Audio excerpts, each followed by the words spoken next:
सभी को जय मसीह की। परमेश्वर का अनुग्रह और उसकी दया हम सभी पर बनी रहे। आमीन। हम सभी के लिए इन दिनों में मोबाइल है, पर सभी का उपयोग पर हम सभी जो हैं उसका उपयोग करते हैं। फ़ोन का उपयोग करना बिल्कुल बुरी बात नहीं है, पर आपको यह भी जानना ज़रूरी है कि शैतान किस तरह आपके जीवन में आपके फ़ोन के द्वारा काम करना चाहता है। हालेलुया। मैं भी मोबाइल का उपयोग करता हूँ, पर मैं अच्छे से जानता हूँ कि मेरे फ़ोन का मुझे किस तरह उपयोग करना है। अब जो मैं आपको समझा रहा हूँ उस पर आप थोड़ा सा ध्यान रखें। कुछ साल पहले की बात है। एक दिन मेरे मोबाइल में एक मैसेज आया, मैंने उसको पढ़ा और उसके बाद जो संदेश था पहले से पढ़े हुए थे वो दोबारा पढ़ने लगा मैं। उसके बाद मैं फ़ेसबुक पर गया और देखने लगा कि पहले से जो लोगों ने क्या अपलोड किया है। किसी ने वचन डाला था तो किसी ने लिखा था कि मैं सिनेमा देख रहा हूँ। मसीह होने के बाद भी जो व्यक्ति ऐसी मूवीज़ देख रहा है, जैसे कि उसको और संसार के तरफ ले जा रहा था। किसी ने टिकटॉक का वीडियो शेयर किया था और किसी ने अपने फ़ोटोज़ को अपलोड किए थे। उसके बाद मैंने इंस्टाग्राम पर भी गया और देखने लगा कि लोगों ने क्या अपलोड किया। वहाँ पर कुछ जवान जो थे, यानी कि यंग लोग थे, यंग लोग, लड़के लड़कियाँ, वो सभी मसीह थे। मेरे खासकर फेसबुक पे, इंस्टाग्राम पे सारे मसीही लोग हैं अधिकतर। तो कुछ लोग ऐसे मसीह लोग थे, तो काफ़ी हम देखते हैं कि उसमें बहनों ने, भाइयों ने, कुछ लोग जो फ़ोटोज़ अपलोड किए थे उस पर कुछ बहनों ने कमेंट किया। क्या कमेंट किया कि काफ़ी देखते हैं तो उसमें से कुछ ऐसे अश्लील फ़ोटोज़ अपलोड किए थे और लोगों ने उस पर जो बहनें जो थीं उन्होंने कुछ ऐसे कपड़े पहने थे, अश्लील कपड़े पहने थे कि लोगों ने उसे कमेंट में लिखा था। क्या लिखा था कि यू आर लुकिंग सेक्सी। और उन बहनों ने उनके कमेंट में भी लाइक किया। जो बहनों ने ऐसे कपड़े पहने थे उसको लाइक किया, कमेंट पर भी लाइक कर दिया। लोगों ने अलग अलग स्टाइल से अपने फ़ोटो को अपलोड किया था और ज़्यादातर उनके फ़ोटोज़ को पसंद करने वाली कौन थी? वो लड़कियां ही थीं। उसके बाद मैं व्हाट्सएप पर गया। व्हाट्सएप पर ग्रुप में आए हुए मैसेज को पढ़ने लगा।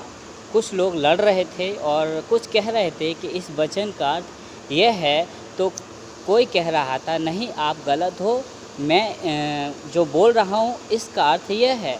और वो बहुत क्रोध में आ गए, यानी बहुत गुस्सा होने लगे। यह सब कुछ देखते देखते 1 घंटा मुझे हो गया। जैसे मैंने फ़ोन रखा, मैंने एक क्षण प्रार्थना की, परमेश्वर ने पवित्र आत्मा से कुछ जानना। तो मैं जानता था कि यह सब गलत है। मेरे लोग संसार के लोग हो गए हैं। ये परमेश्वर प्रार्थना में पवित्र आत्मा से हमसे बात कर रहा था कि प्रभु हमसे कह रहा था कि ये जो लोग हैं संसार के हैं, ये सब गलत कर रहे हैं। तुझे क्या पता, प्रभु मुझसे कह रहा है कि तुझे क्या पता कि शैतान ने किस तरह तेरा समय चोरी कर लिया है। तो इस एक संदेश को पढ़ने गया था व्हाट्सएप पर, जो कि सिर्फ 2 मिनट का था। 2 मिनट का काम था उस संदेश को पढ़ने का, पर उसके बाद तू अंदर चला गया। समय बहुत ही कीमती है और उसको इस तरह बर्बाद मत कर। प्रभु यीशु हमसे कहने लगा, परमेश्वर हमसे कहने लगा। मैंने प्रभु से माफ़ी मांगी और कहा मुझे क्षमा कर दे प्रभु, मुझे तू क्षमा कर कि मैं अपना समय पैसों की तरह खर्चा करूं। अगर जब हमारे पास सैलरी आती है तो हम उस सैलरी का किस तरह उपयोग करते हैं। हम ये तो नहीं सोचते कि ये अगर आज मेरी सैलरी आ गई तो मैं इधर खर्चा करूं, वो खर्चा करूं, ऐशो आराम की ज़िंदगी जीऊं। नहीं, लेकिन मैं उस सैलरी को इस तरह खर्चा करता हूं कि पूरे महीने का सैलरी मुझे कैसे चलाना है। मेरे घर के EMI, LIC, सब खर्चे हमारे जीवन में रहते हैं। तो जैसे हम पैसों का खर्चा करते हैं, ऐसे ही हमें भी समय का भी खर्चा करना है। हालेलुया। मेरे भाइयों और बहनों, कहीं आप भी वही तो नहीं कर रहे हैं जो कुछ साल पहले मैं हर दिन करता था। शैतान ने आज लोगों को, विशेषकर जो जवान यंग लोग हैं, उनके मोबाइल के द्वारा उनको भटका दिया है। कुछ लोग अपनी पूजा कर रहे हैं, किस तरह? वो सारा दिन फ़ोटोज़ निकालते हैं और उसको अपलोड करते हैं और सारा दिन कमेंट पढ़ते रहते हैं। फ़ोटो निकालना पाप नहीं है। अगर हम फ़ोटो निकालते हैं तो फ़ोटो निकालना कोई पाप नहीं है भाइयों। पर आज ये आदत बन चुकी है लोगों की। बाइबल के अनुसार यह एक मूर्ति पूजा है। पढ़ लीजिए दूसरी तीमुथियुस और 3 का दूसरा कलम में, रीड इन इंग्लिश आल्सो। तो उसको अगर मैं पढ़ूं तो उस वचन को मैं पढ़ रहा हूं आप लोगों के सामने। दूसरा तीमुथियुस 3 का 2। क्योंकि मनुष्य स्वार्थी, लोभी, डींगमार, अभिमानी, निंदक, माता पिता की आज्ञा का टालने वाला, कृतज्ञ, अपवित्र है। हालेलुया। ये वचन हमें सिखाता है कि हम कहाँ हैं। और जब हम उस बात को देखते थे तो कुछ लोग टिकटॉक के द्वारा अपनी दिखावटी करते हैं, शो करते हैं, शो ऑफ जीवन जी रहे हैं। और कुछ लोग मसीह होने के बावजूद सिनेमा देख रहे हैं। और कुछ लोग मेरी तरह सब कर रहे हैं। पर अपना समय बर्बाद ना करें, मैं जो अब नहीं करना चाहता हूँ। हालेलुया। क्योंकि मेरे भाइयों बहनों, फ़ोन का उपयोग परमेश्वर का आदर देने के लिए करें। हर दिन परमेश्वर का वचन शेयर करें।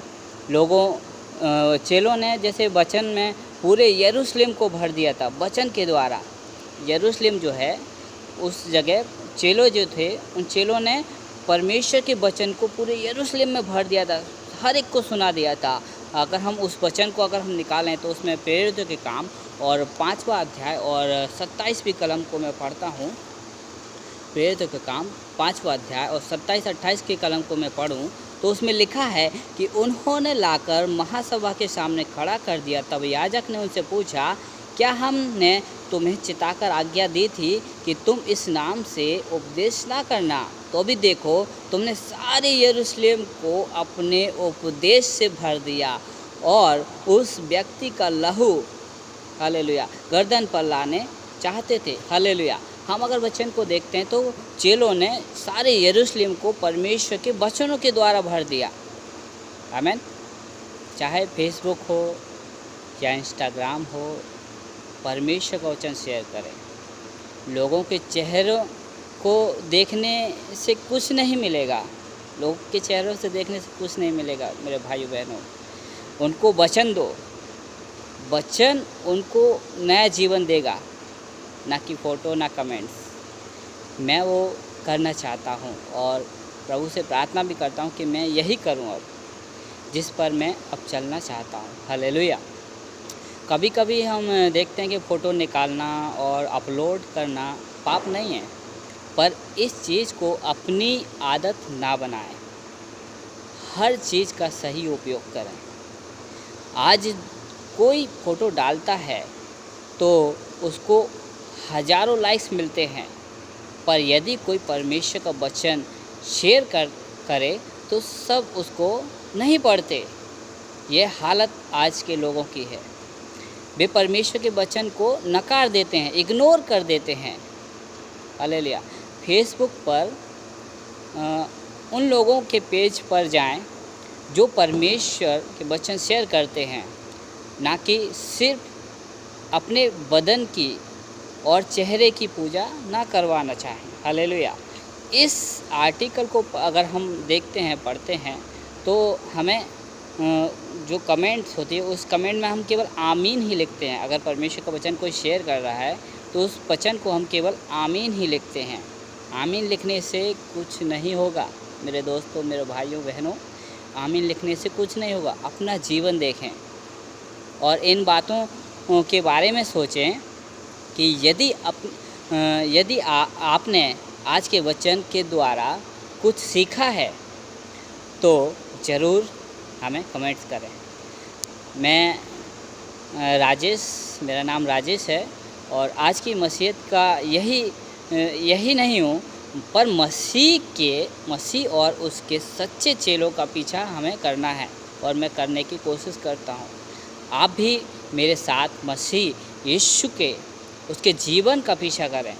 परमेश्वर हमारी आदतें, हालेलुया, हमारी इन आदतों में अच्छी तरह से हम परमेश्वर का पीछा कर सकें। परमेश्वर हम सबको मदद करे। मैं एक वचन आप लोगों के सामने पढ़ना चाहता हूँ। दूसरा तीमुथियुस और 3 का 1 से 5 तक मैं पढ़ता हूँ।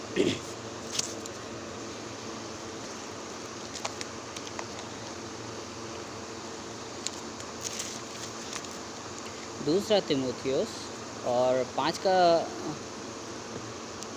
हाँ,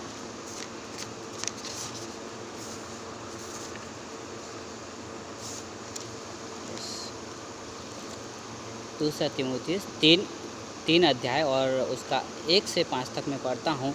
पर यह स्मरण रखें कि अंतिम दिन कठिन समय आएंगे, क्योंकि मनुष्य स्वार्थी, लोभी, डींगमार, अभिमानी, निंदक, माता पिता की आज्ञा टालने वाले, कृतज्ञ, अपवित्र, दया रहित, क्षमा रहित, दोष लगाने वाले, असंयम, कठोर, भले के वैरी, विश्वासघाती, ढीठ, घमंडी और परमेश्वर के नहीं वरन सुख विलास के ही चाहने वाले होंगे।